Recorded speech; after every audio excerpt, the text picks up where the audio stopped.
안녕하세요. 책 읽는 문학관 여운입니다. 오늘 낭독해드릴 작품은 독일 출신 비교 언어학자 막스 밀러의 독일인의 사랑입니다. 프리드리히 막스 밀러는 독일의 철학자이자 동양학자로 우리에게는 막스 밀러라고 더 잘 알려져 있죠. 겨울 나그네로 유명한 독일의 낭만파 서정시인 빌헬름 밀러의 아들이기도 합니다. 독일인의 사랑은 막스 밀러가 1856년에 발표한 작품인데요. 함축적인 언어로 사랑의 슬픔과 숭고함을 노래하며 사랑에 대한 근본적 성찰을 하게끔 만드는 작품입니다. 그만큼 독일인의 사랑은 인간의 본질인 사랑을 아름다운 언어로 만끽할 수 있는 고전소설이죠. 단조로운 사랑 이야기로 보일 수 있는 이 작품이 지금까지 회자되고 사랑받는 이유는 무엇일까요? 바로 철학을 담은 사랑을 보여주었기 때문인데요. 오랜 시간이 지난 지금까지도 감수성에 목마른 수많은 독자들에게 낭만적 감수성을 깨워주고 있습니다. 독일인의 사랑은 사랑에 관한 한 최고의 책이라고 할 수 있는데요.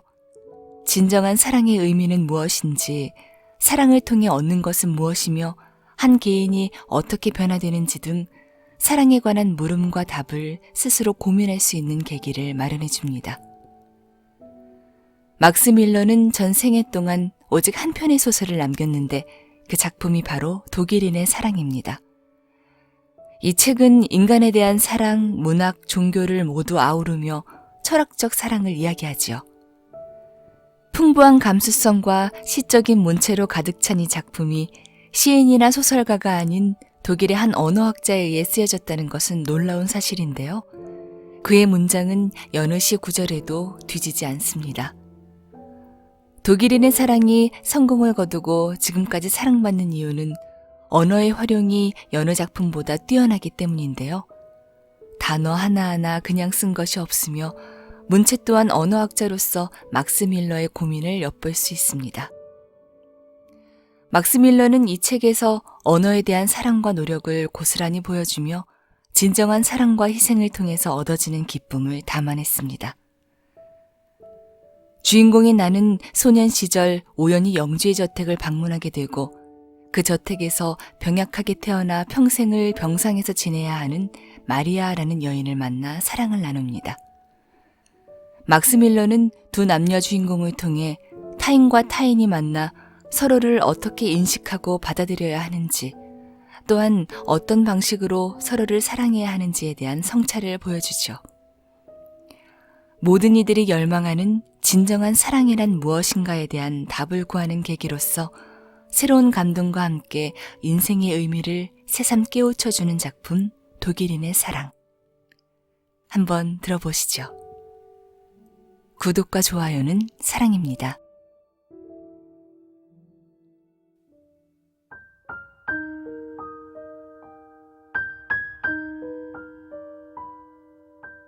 독일인의 사랑. 막스 밀러 지음. 배명자 옮김. 발행 더 클래식.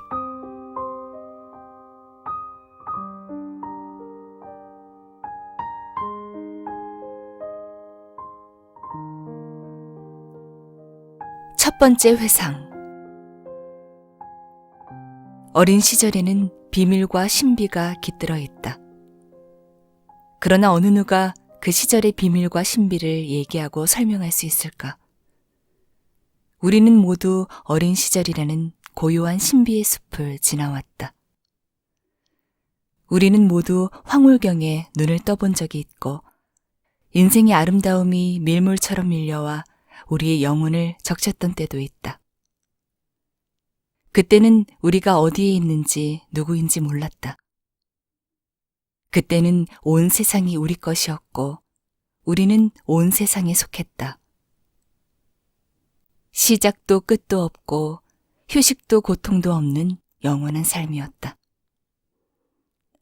우리의 마음은 봄날의 하늘처럼 밝고 오랑캐꽃의 향기처럼 신선하며 주일 아침처럼 고요하고 거룩했다. 그런데 무엇이 이런 어린 시절에 신성한 평화를 깨는 걸까? 어째서 이런 천진난만한 삶이 언젠가는 끝날 수밖에 없단 말인가? 무엇이 우리를 이 유일하고 완전한 축복에서 갑자기 끌어내어 외롭고 쓸쓸한 어두운 삶으로 들여보내는가? 근엄한 표정으로 죄를 짓기 때문이라고 말하지는 말자. 어린아이가 어찌 죄인이 될 수 있단 말인가?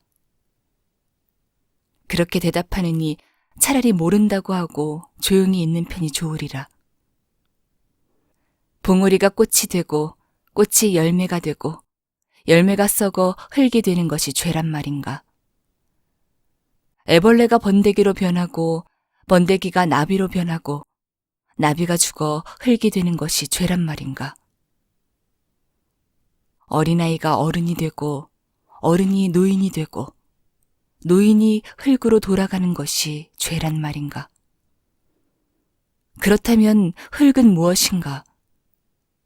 차라리 모른다고 하고 조용히 있는 편이 좋으리라.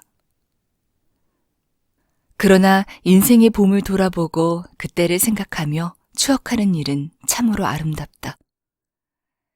인생에서는 무더운 여름에도 우울한 가을에도 추운 겨울에도 이따금 봄날이 찾아오고 그러면 우리의 가슴은 내게도 봄날이 찾아왔군 하고 감탄한다. 오늘이 바로 그런 날이다. 나는 향기로운 숲속 보드라운 이끼 위에 무거운 팔다리를 쭉 뻗고 누워 초록 잎사귀 사이로 끝없이 펼쳐진 파란 하늘을 바라보며 생각한다. 나의 어린 시절은 어땠지? 다 잊은 듯하다. 기억의 책은 집에 있는 낡은 성경과 같다. 처음 몇 장은 완전히 색이 바래고 해져 너덜거리며 그다지 깨끗하지도 않다. 몇 장을 넘겨 아담과 이브가 에덴 동산에서 쫓겨나는 부분에서야 점차 깨끗해져서 읽을만해진다. 발행 장소와 발행일이 적힌 속지라도 찾을 수 있으면 좋으련만. 기억의 책에는 그런 속지가 없고 대신 깨끗한 문서 한 장이 발견된다. 세례증서. 거기에는 우리가 언제 태어났고 부모와 대부모가 누구인지 적혀 있어 적어도 우리의 존재가 발행 장소와 발행일이 없는 해적판이 아님을 말해준다. 그러나 시작. 시작이라는 것이 차라리 없었더라면 좋았을 텐데. 시작을 떠올리려고 하면 금세 모든 생각과 기억이 멈춰버리니 말이다. 우리가 어린 시절로 그리고 어린 시절에서 다시 끝없는 그 이전으로 달려가면 시작이라는 심술궂은 놈은 자꾸 달아나서 우리의 기억이 끈질기게 뒤를 쫓아가도 결코 잡지 못한다. 그것은 마치 어린아이가 하늘과 땅이 맞닿은 곳에 가기 위해 달려가면 하늘은 자꾸 달아나서 언제까지나 저 위에 있고 어린아이는 결국 지쳐 그곳에 다다르지 못하는 것과 같은 이치다. 설령 우리가 그곳에 존재의 시작에 다다른다 하더라도 과연 무엇을 기억해낼 수 있을까? 흠뻑 젖은 강아지가 물을 털어내듯 우리의 기억을 모두 털어내더라도 기묘한 장면 몇 개뿐이리라. 그렇다 하더라도 기억을 더듬어 나의 시작을 떠올리면 처음으로 별을 보았을 때가 기억난다. 아마도 별들은 그 전에도 이미 나를 여러 번 내려다보았을 것이다. 어느 날 밤 나는 어머니의 품에 안겼는데도 추위 때문인지 어떤 공포 때문인지 소름이 돋고 온몸이 얼어붙는 듯했다. 말하자면 나는 평소보다 각별히 내 작은 자아에 주의를 기울이고 있었다. 그때 어머니가 반짝거리는 별을 보여주었고 나는 별에 감탄하며 분명 어머니가 별을 그토록 아름답게 했을 거라고 생각했다. 그러자 어머니의 품이 다시 따뜻해졌고 나는 이내 잠이 들었다. 다음으로 기억하는 것은 언젠가 내가 풀밭에 누워있을 때인데 주변의 모든 것이 흔들거리며 고갯짓을 했고 벌들이 붕붕 소리를 내며 날아다녔고 바람 소리도 들렸다. 그때 작은 몸체에 날개와 가느다란 다리가 여럿 달린 곤충이 때로 날아들어 내 이마와 눈 위에 앉더니 꾸벅 인사를 하는 것이었다. 그러자 눈이 아파왔고 나는 어머니를 불렀다. 이를 어째? 못된 모기가 눈을 물었네. 하고 어머니가 말했다. 나는 눈을 뜰 수 없었고 파란 하늘도 더는 볼 수 없었다. 그때 어머니의 손에 오랑캐꽃 한 다발이 들려 있었는데 짙은 보라색 꽃의 싱그러운 향기가 머릿속까지 스며드는 것 같았다. 그래서 봄을 알리는 오랑캐꽃을 보면 지금도 그때가 생각나 살며시 눈을 감고 짙은 보라색 하늘을 마음에 그려보게 된다. 그 다음으로 기억나는 것은 별이나 오랑캐꽃보다 훨씬 아름다운 새로운 세계가 내게 열린 일이다. 부활절이었는데 어머니는 아침 일찍 나를 깨웠다. 창문 밖으로 오래된 교회가 보였다. 아름다운 교회는 아니었지만 높다란 지붕과 뾰족한 탑이 있었고 탑 꼭대기에는 황금색 십자가가 달렸으며 다른 집들에 비해 훨씬 오래된 회색 건물이었다. 언젠가 나는 그곳에 누가 사는지 궁금해서 쇠창살 틈으로 들여다본 적이 있었다. 안은 텅 비어 춥고 쓸쓸했으며 아쉽게도 아무도 살고 있지 않았다. 그 후로 교회 앞을 지날 때면 나는 섬뜩한 기분이 들었다. 부활절 새벽에는 비가 내렸지만 이내 그쳐 해가 하늘 높이 솟아올랐고 낡은 교회는 회색 슬레이트 지붕과 높은 창 그리고 황금색 십자가가 달린 첨탑과 더불어 찬란히 빛났다. 벼랑간 높은 창에서 반사된 밝은 빛이 사방으로 쏟아졌다. 그 빛이 너무나 눈부셔 나는 눈을 감았고 빛은 감은 두 눈을 뚫고 들어와 내 영혼의 모든 것을 빛나게 하고 향을 바라게 했으며 마음을 울려 노래하게 했다. 내 안에서 새로운 인생이 시작되는 듯했다. 마치 다른 사람이 된 기분이었다. 교회에서 들리는 저 소리는 무슨 소리냐고 어머니에게 물었더니 부활절 찬송이라고 했다. 그날 내 영혼을 속속들이 파고든 경쾌하고도 성스러웠던 그 노래가 어떤 찬송이었는지는 끝내 알아내지 못했다. 어쩌면 그 노래는 루터의 단단한 가슴속까지 스며들었던 옛 찬송가였으리라. 그러나 지금도 베토벤의 아다지오나 마르첼로의 찬미가나 핸델의 합창곡을 들을 때면 혹은 스코틀랜드 고산지대나 티롤 같은 곳에 소박한 민요를 접할 때면 낡은 교회의 높은 창문이 다시 빛나고 오르간 소리가 내 영혼의 속속들이 스며들어 별이 빛나는 밤하늘이나 오랑캐꽃 향기보다 더 아름다운 새로운 세계를 여는 듯하다. 내가 기억해낼 수 있는 가장 어린 시절의 일들은 이런 것이다. 그리고 이런 회상들 사이로 사랑이 가득한 어머니의 얼굴과 인자하면서도 엄한 아버지의 모습, 정원, 포도넝쿨, 부드러운 푸른 잔디, 그리고 내가 아끼던 낡은 그림책이 떠오른다. 이것들이 내 기억의 첫 장에서 읽을 수 있는 전부이다. 그러나 그 뒷장부터는 훨씬 선명하고 뚜렷해진다. 이름과 모습들이 여러 떠오른다. 어머니와 아버지뿐 아니라 형제 자매, 친구들, 선생님들, 그 밖에 수많은 사람들. 그렇다. 그 수많은 사람들에 대한 여러 회상들이 내 기억의 책 속에 적혀 있다.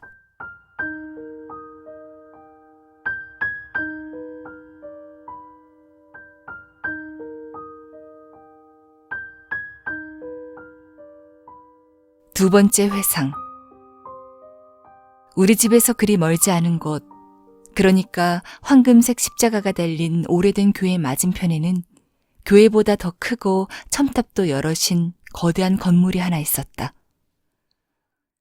교회 첨탑과 마찬가지로 그곳의 첨탑들도 온통 회색으로 꽤 오래된 듯 했지만 꼭대기에는 황금색 십자가는 없었고 그 대신 독수리 석상이 앉아 있었으며 중앙현관 바로 위에 솟은 제일 높은 첨탑에는 흰색과 푸른색 무늬의 커다란 깃발이 나부끼고 있었다. 중앙현관 밑으로는 길게 계단이 나 있고 그 양편에는 기마병 둘이 방패를 들고 서 있었다. 이 저택에는 창문이 아주 많았는데 창문 안쪽으로 황금색 술이 달린 붉은 명주 커튼이 드리워져 있었고 정원에는 보리수 고목이 빙 둘러 있어 여름이면 푸른 잎사귀가 회색 벽에 그림자를 비추고 향기로운 흰 꽃잎이 잔디에 사뿐히 내려앉았다. 나는 종종 그 저택을 들여다보곤 했는데 보리수 향이 은은히 번지고 등불이 켜지는 저녁이면 여러 사람의 그림자가 이리저리 창에 어른거렸다. 저택에서 음악이 흘러나오고 마차를 타고 온 신사 숙녀들은 높은 계단을 황급히 올랐다. 모두가 좋은 사람 같았고 아름다워 보였다. 신사들의 가슴에는 별 모양의 훈장이 달렸고 숙녀들의 머리에는 싱싱한 꽃이 꽂혀 있었다. 그때 나는 속으로 묻곤 했다. 나는 왜 들어갈 수가 없지? 그러던 어느 날 아버지가 내 손을 잡으며 말했다. 우리도 저 성에 들어갈 거야. 후작 부인을 만나면 그분의 손에 키스를 해드리고 묻는 말씀에 공손하게 대답해야 해. 알았지? 당시 6살쯤 되었던 나는 그 나이에 느낄 수 있는 최고의 기쁨을 맛보았다. 등불이 켜진 창에 어른거리는 그림자를 보며 이미 갖가지 상상을 했었고 후작 부부가 굉장히 훌륭한 사람들이라는 얘기를 오래전부터 집에서 자주 들었었다. 그분들은 무척이나 자비로워 가난한 이들을 돕고 병자를 위로하며 마치 착한 사람을 지켜주고 나쁜 사람을 벌하기 위해 하나님이 택한 사람들이라고 생각했다. 성 안에서 일어나는 일들을 오래전부터 마음에 그려왔던 터라 후작 부부는 내가 가지고 놀던 호두까기 인형이나 나무로 만든 병정만큼이나 아주 친근한 존재였다. 아버지를 따라 중앙현관의 높은 계단을 오를 때 나의 가슴은 두근거렸다. 후작은 전하, 후작 부인은 마마라 불러야 한다고 아버지가 내게 이르고 있을 때 현관문이 활짝 열리더니 키가 크고 눈이 반짝이는 부인이 내 앞에 나타났다. 후작 부인은 내 앞으로 다가와 손을 내밀며 온화한 미소를 띄었다.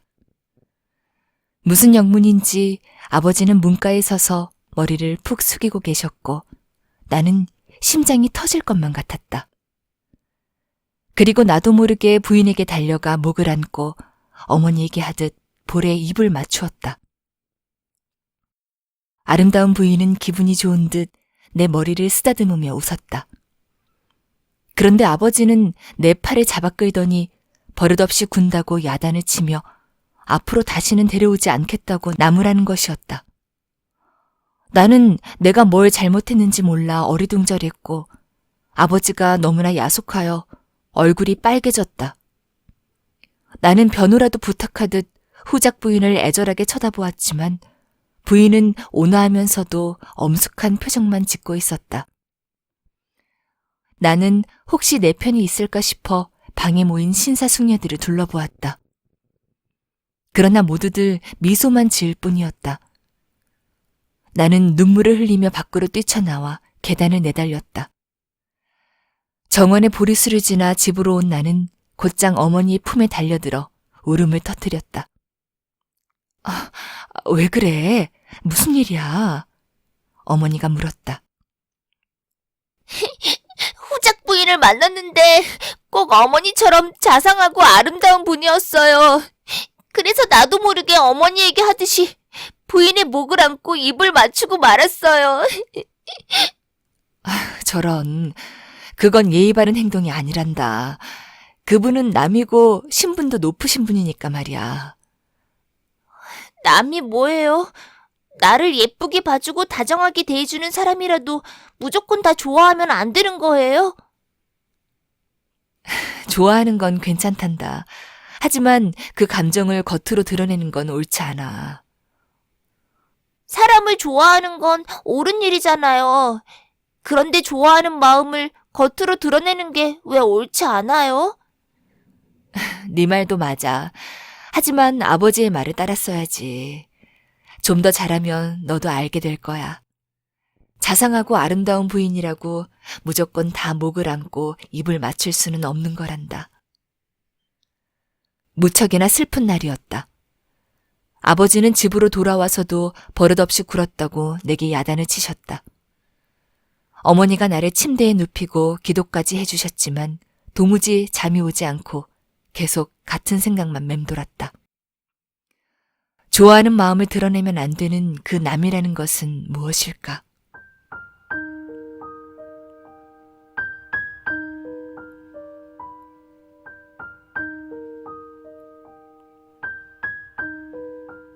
가엾은 마음이여. 너는 봄철에 벌써 꽃잎을 뜯기고 날개에 깃을 뽑히는구나. 인생의 새벽빛이 영혼의 꽃받침을 열면 마음속은 온통 사랑의 향기로 가득하다. 우리는 일어서기, 걷기, 말하기, 읽기를 배우지만 사랑은 배울 필요가 없다. 사랑은 생명처럼 태어날 때부터 우리 안에 있다. 그래서 사랑을 존재의 가장 깊은 바탕이라 하지 않던가. 우주의 천체들이 서로 끌어당기고 기울며 영원한 인력의 법칙에 따라 결합하는 것처럼 인간의 마음도 서로 끌어당기고 좋아하며 영원한 사랑의 법칙에 따라 결합한다. 햇빛 없이 꽃은 필 수 없고 사랑 없이 사람은 살아갈 수 없다. 낯선 세상에 차가운 비바람이 어린아이의 마음에 불어닥쳤을 때 신이 주신 것과도 같은 따스한 사랑의 빛이 부모의 눈에서 나오지 않는다면 그 어린 가슴은 어떻게 두려움을 감당해내겠는가. 이때 어린아이의 가슴에는 가장 순수하고 깊은 사랑이 깨어난다. 그것은 온 세상을 품는 사랑이다. 다른 사람과 눈이 마주쳤을 때 빛이 나고 다른 사람의 목소리를 들었을 때 환호하는 사랑이다. 그것은 측량할 수 없는 사랑이다. 그 어떤 도구를 사용해도 깊이를 알 수 없는 깊은 우물이며 영원히 마르지 않는 샘이다. 이것을 아는 사람이라면 사랑에는 척도나 크고 작음이 없음을 알고 오직 온 마음과 영혼을 쏟아 모든 정성과 힘을 기울여 사랑해야 한다는 것을 안다. 그러나 인생의 절반도 살기 전에 그 사랑은 얼마나 작아지는가. 어린아이는 남이 존재한다는 것을 깨닫는 순간부터 이미 어린아이가 아니다. 사랑의 샘은 막히고 세월이 흐르면서 완전히 메말라 버린다. 눈동자는 빛을 잃고 우리는 시끄러운 세상 속에서 어둡고 지친 얼굴로 서로를 지나친다. 우리는 서로 인사조차 하지 않는다. 답례를 받지 못하는 인사가 얼마나 마음을 아프게 하는지, 인사를 나누고 손을 맞잡았던 사람과 이별하는 것이 얼마나 슬픈 일인지 알기 때문이다. 꽃잎은 찢겨 시들고 마음의 날개는 깃을 뽑히고 마르지 않던 사랑의 샘에는 갈증만 겨우 면할 수 있는 몇 방울만 남아 죽을 것 같은 우리의 혀를 축인다. 이 몇 방울의 물을 가지고도 우리는 사랑이라 부르고 있다. 하지만 그것은 어린아이처럼 순수하고 완전하게 밝은 사랑이 아니다. 그것은 불안하고 빈곤한 사랑이다. 자결하는 격정, 타오르는 정열, 그것은 뜨거운 사막 위에 뿌려진 빗방울처럼 스스로 소멸하는 사랑이다. 요구하는 사랑일 뿐 헌신하는 사랑이 아니다. 나의 것이 되겠느냐고 묻는 사랑일 뿐 너의 것이 되겠다고 말하는 사랑이 아니다. 이기적이고 의심하는 사랑일 뿐이다. 몇몇 시인들이 노래하는 사랑도 청춘 남녀가 생각하는 사랑도 모두 이런 것들이다. 그것은 타오르다 꺼지고 마는 불길로 온기를 주기는커녕 연기와 재만 남긴다. 우리는 모두 한 번쯤 폭죽의 불꽃을 영원한 사랑의 태양이라고 믿은 적이 있다. 그러나 그 불꽃이 환할수록 뒤따라오는 어둠은 더욱 짙은 법이다. 그리하여 사방이 캄캄해졌을 때, 마음이 쓸쓸해질 때, 그리고 사람들이 우리 옆을 그냥 지나쳐갈 때, 가끔씩 우리 가슴 속에서 잊고 있었던 감정이 용솟음친다. 우리는 그것이 무엇인지 모른다. 그것은 사랑도 아니고 우정도 아니기 때문이다. 냉정하고 무심하게 우리를 지나치는 사람들에게 가서 혹시 저 모르세요? 라고 묻고 싶어진다. 이럴 때는 사람과 사람 사이가 형제나 부모 자식 혹은 친구 사이보다 더 가깝게 느껴진다. 그리고 이방인이 우리의 가장 가까운 이웃이라는 옛날 격언이 가슴을 울린다. 그런데도 우리는 왜 다른 사람의 곁을 그냥 지나쳐버리는 걸까? 모른다. 그저 모른다고 할 수밖에 없다. 열차 두 대가 서로 엇갈려 지나칠 때 당신에게 인사를 건네려 하는 얼굴을 반대편 열차에서 보았다면 먼저 손을 내밀어 그의 손을 잡으려 해보라. 그러면 사람들이 왜 아무 말 없이 지나치는지 알게 될 것이다. 어느 늙은 현자는 이렇게 말했다. 나는 난파된 작은 배의 파편들이 바다 위에 떠 있는 것을 본 적이 있다. 몇몇 파편들은 서로 만나 한동안 붙어 있었다. 그러다 폭풍이 몰아치자 하나는 서쪽으로, 하나는 동쪽으로 떠밀려 갔고 다시는 만나지 못했다. 인간의 운명도 이와 같다. 다만 거대한 난파를 본 사람이 없을 뿐이다.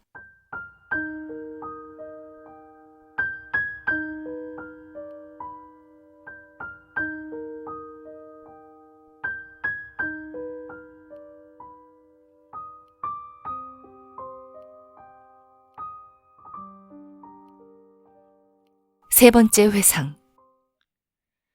어린 시절에는 먹구름이 끼었다가도 금방 개는 법이다. 미지근한 눈물비만 잠깐 뿌린 뒤 이내 사라지고 마는 것이다. 나는 오래지 않아 다시 그 성에 들어가게 되었고 후작 부인은 내게 손을 내밀어 키스를 허락했다. 후작 부인은 어린 공자와 공녀를 데려와 나와 같이 놀게 했다. 우리는 오랫동안 사귄 친구처럼 친하게 지냈다. 학교에서 돌아와 성에 놀러 갈 수 있었던 그때가 참으로 행복했다. 그곳에는 갖고 싶은 모든 것이 다 있었다. 어머니가 가게 진열장을 가리키며 가난한 사람이 일주일을 꼬박 벌어야 겨우 살 수 있다던 장난감들이 성에 가면 다 있었다. 그리고 후작 부인에게 부탁만 하면 장난감들을 집으로 가져가 어머니에게 보여줄 수도 있었고 어떨 땐 그냥 가져도 되었다. 또한 아버지가 착한 아이에게만 사준다던 근사한 그림책도 그 성에서는 책장에서 마음대로 꺼내 몇 시간이고 읽을 수 있었다. 공자가 가지고 노는 물건들은 모두 내 것이기도 했다. 적어도 나는 그렇게 믿었는데 마음대로 가져가는 것은 물론이고 다른 아이들에게 줄 수도 있었기 때문이다. 한마디로 말해 나는 글자 그대로 어린 공산주의자였다. 한 번은 이런 일도 있었다. 후작 부인이 뱀 모양의 황금 팔찌를 차고 있었는데 마치 살아있는 뱀처럼 보였다. 후작 부인은 그 팔찌를 우리에게 가지고 놀라고 주었다. 나는 어머니를 놀래줄 생각으로 그것을 팔에 감은 채 집으로 향했다. 가는 도중에 한 하녀를 만났는데 내 팔에 감긴 뱀을 보여달라면서 이 황금뱀 하나면 감옥에 있는 남편을 구해낼 수 있다고 말했다. 나는 서슴지 않고 그 팔찌를 하녀에게 주고 집으로 달려갔다. 다음 날 큰 소동이 벌어졌다. 그 가엾은 하녀가 성에 끌려와서 울고 있었고 사람들은 하녀가 내게서 팔찌를 훔쳤을 거라고 말했다. 나는 화가 났지만 침착하고도 당당하게 나서서 그 팔찌는 내가 그녀에게 준 것이고 되돌려받을 생각이 없다고 말했다. 이 사건이 어떻게 끝났는지는 모르겠다. 다만 그 일이 있은 뒤로는 집으로 물건을 가져갈 때 먼저 후작 부인에게 꼭 허락을 받기로 약속했던 기억이 난다. 그러나 내 것과 남의 것에 대한 개념이 완전히 생기기까지는 오랜 시간이 걸렸다.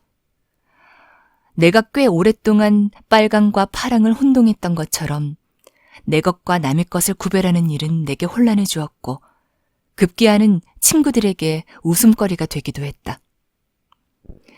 한 번은 어머니가 사과를 사오라고 은하 1그로신을 주었다. 사과는 5페니밖에 하지 않았다. 1그로신을 내자 아주머니는 곤란한 표정을 지으며 하루 종일 한 개도 못 팔아 거스름 돈이 없으니 1그로신 어치를 사가라고 했다. 마침 주머니에 5페니짜리 동전이 들어있었고 그것을 아주머니에게 주면 지금의 문제를 해결할 수 있겠다는 기쁨에 동전을 내밀며 자, 이걸 줄게요. 이제 거슬러 줄 수 있죠? 라고 말했다. 그러나 내 말뜻을 잘못 알아들은 아주머니는 은화를 되돌려주고는 동전을 받아 넣었다. 거의 매일같이 성에서 공자들과 놀기도 하고 프랑스어도 배웠던 그 시절에 또 다른 기억이 떠오른다. 후작에게는 백작지위를 가진 마리아라는 어린 딸이 있었다. 마리아의 어머니는 그녀를 낳자마자 세상을 떠났고 후작은 나중에 재혼을 했다. 마리아를 언제 처음 봤는지는 기억나지 않는다. 그녀는 기억의 어둠 속에서 차츰차츰 걸어 나오고 있다. 처음에는 희미하게 어른거리다 점차 선명해지고 점점 내게 다가오더니 마침내 폭풍 후 몰아치는 밤에 먹구름 베일을 호련히 벗은 달림처럼 내 영혼 앞에 섰다. 그녀는 늘 병마에 시달렸고 말수도 적었으며 언제나 침대에 누워 있었다. 우리가 노는 방에 올 때도 침대에 누운 채였다. 하인 2명이 침대를 옮겨왔다가 피곤해하면 다시 옮겨가곤 했다. 그녀는 새하얀 옷을 입고 있었고 2 손은 반듯하게 깍지를 끼고 있었다. 얼굴은 창백했지만 온화하고 아름다웠으며 눈에는 가늠하기 힘든 깊은 신비가 서려 있어 나는 그녀를 바라보며 저 소녀도 역시 남일까 하고 속으로 생각했다. 그럴 때면 그녀는 이따금 내 머리 위에 손을 올려놓았고 그러면 뭔가가 온몸에 흐르는 기분이 들어 나는 말도 못하고 꼼짝 않고 서서 그녀의 신비하도록 깊은 눈만 들여다보았다. 우리들과 많은 얘기를 나누지는 않았지만 그녀의 눈은 우리들의 행동 하나하나를 쫓고 있었다. 우리가 시끄럽게 떠들며 이리저리 뛰어다녀도 그녀는 불평이나 짜증을 내지 않았고 그저 하얀 이마에 손을 올리고 잠든 듯 눈을 감고 있었다. 어떨 때는 몸이 퍽 좋아졌다면서 허리를 곧게 세우고 앉아있기도 했다. 그럴 때면 그녀는 새벽빛처럼 환한 얼굴로 우리들에게 재미있는 이야기를 들려주곤 했다. 그 당시 그녀가 몇 살이었는지는 모른다. 아무것도 못하고 그냥 누워만 있었기 때문에 어린애처럼 보였지만 근엄하고 조용한 태도로 밀어보면 이미 어린애는 아닌 듯했다. 사람들은 그녀에 대해 말할 때면 목소리가 저절로 조용해지고 부드러워졌다. 모두들 그녀를 천사라고 불렀다. 착하다느니 귀엽다느니 그녀에 대한 얘기는 온통 칭찬뿐이었다. 맥없이 그저 누워만 있는 그녀를 보며 평생 제대로 걸어보지도 못하고 아무 일도 못하고 기쁨도 없이 그냥 침대에 누워 이리저리 옮겨지다가 결국에는 관에 누워 무덤까지 옮겨지겠구나 하는 생각을 했다. 그럴 때면 저런 사람이 무엇 때문에 이 세상에 태어났을까 하고 속으로 묻곤 했다. 포근한 천사의 품에 그냥 안겨 있었더라면 좋았을 텐데. 그러면 여러 성화에서 본 것처럼 천사들의 날개를 타고 하늘을 마음껏 날아다녔을 텐데 하는 생각도 들었다. 그럴 때면 그녀 혼자 아프게 두지 말고 우리가 함께 아파해야 할 것 같았고, 그러기 위해 그녀의 고통을 일부라도 나눠 가져야 할 것 같았다. 하지만 이런 나의 감정을 그녀에게 모두 표현할 수는 없었다. 그게 어떤 감정인지 나조차도 확실히 알지 못했기 때문이다. 나는 단지 뭔가를 느끼고 있을 뿐이었다. 그녀에게 달려가 목에 매달리고 싶은 그런 감정은 아니었다.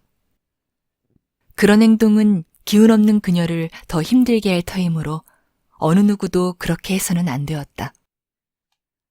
하지만 그녀가 고통에서 벗어나기를 진심으로 기도할 수는 있을 것 같았다. 어느 따뜻한 봄날, 우리가 노는 방으로 그녀가 옮겨져 왔다. 얼굴은 아주 창백했지만 눈만큼은 여느 때보다 더 깊고 빛났다. 그녀는 허리를 꼿꼿이 세우고 앉아 우리를 불렀다. 오늘은 내 생일이야. 그리고 오늘 아침에 견진성사도 받았단다. 그래서 이젠 하나님이 부르시면 언제든 기꺼이 갈 수 있게 되었어. 그녀는 자기 아버지에게 잠깐 미소를 지어 보이고 말을 이었다. 물론 너희들과 더 오래오래 함께 지내고 싶지만 말이야. 하지만 언젠가는 너희들과 헤어지게 되겠지. 그렇더라도 나를 까맣게 잊지는 말아줘. 그래서 너희들 모두에게 반지 하나씩을 선물로 주려고 해. 우선은 둘째 손가락에 끼고 있다가 크면 점차 옆으로 옮겨 나중에는 새끼 손가락에 껴줘. 평생 그렇게 끼고 있어야 해. 그래줄 수 있지? 그렇게 말한 뒤 5손가락에 끼고 있던 반지를 하나씩 뺐다. 반지를 빼는 그녀의 얼굴은 몹시 슬퍼 보였지만 한편으로는 매우 상냥해 보였기 때문에 나는 눈물을 참기 위해 눈을 껌뻑거렸다. 그녀는 첫 번째 반지를 제일 큰 동생에게 주며 입을 맞추었고, 두 번째와 세 번째 반지는 두 여동생에게, 네 번째는 막내에게 주며 일일이 키스해 주었다. 나는 꼼짝 않고 곁에 서서 그녀의 흰 손만 뚫어지게 보고 있었다. 그녀의 손가락에는 아직 반지 하나가 더 남아 있었다. 그러나 그녀는 피곤한 듯 몸을 뒤로 기댔다. 그때 내 눈과 그녀의 눈이 마주쳤다. 어린아이의 눈은 입보다 훨씬 솔직하기 마련이라 그녀는 내 마음을 다 알아차렸을 것이다. 남은 반지를 받고 싶은 마음은 없었다. 다만 나를 남으로 여겨 동생들보다 덜 사랑한다는 생각이 들었고 까닭물을 서운함에 가슴이 먹먹했다. 혈관이 터지고 신경이 끊어져 나가는 듯했다. 이 아픔을 감추기 위해 그녀의 시선을 피했지만 어디에 눈을 두어야 할지 몰랐다. 그녀는 몸을 일으켜 손을 내 이마에 올리더니 나의 눈을 가만히 들여다보았다. 너무나 깊이 들여다보았기 때문에 나는 내 마음이 송두리째 발각되는 기분이었다. 그녀는 천천히 마지막 반지를 뺐다. 이 반지는 너희들과 헤어질 때 내가 가지고 가려던 거야. 하지만 네가 지니고 있으면서 세상에 없는 나를 생각해주는 편이 더 좋겠어. 반지에 새겨진 글을 봐. 주님의 뜻대로. 너희 마음에는 격함과 유순함이 들어있어. 살면서 격한 마음은 누그러뜨리되 유순한 마음을 완강하게 하진 마.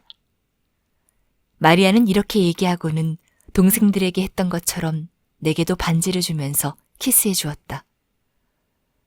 그때 내 심정이 어땠는지 정확히 기억나지 않는다.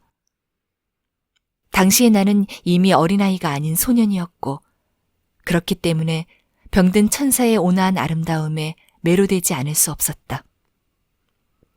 나는 소년이 할 수 있는 최대한의 사랑을 그녀에게 바쳤다. 소년의 사랑에는 청년이나 장년에게서 찾아보기 힘든 진심과 진실, 그리고 순수함이 있다.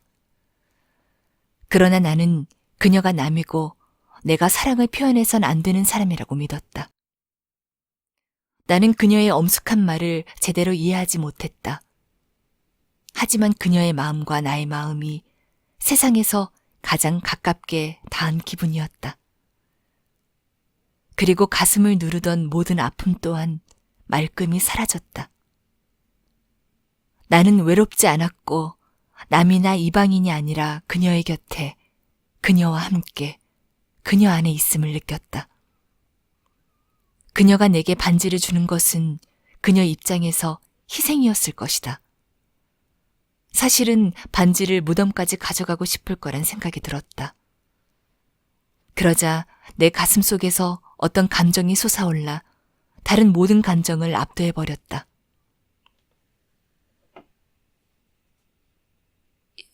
이 반지는 날 주지 말고 그냥 그대로 가지고 있어. 네 것은 모두 내 것이니까. 나는 더듬거리며 말했다.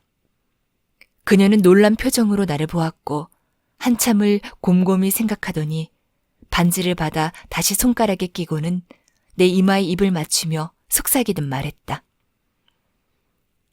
네가 지금 한 말이 무슨 뜻인지 잘 모르고 있구나. 네 자신을 이해하는 법을 배우렴. 그러면 너도 행복해지고 많은 사람을 행복하게 할 수 있을 거야.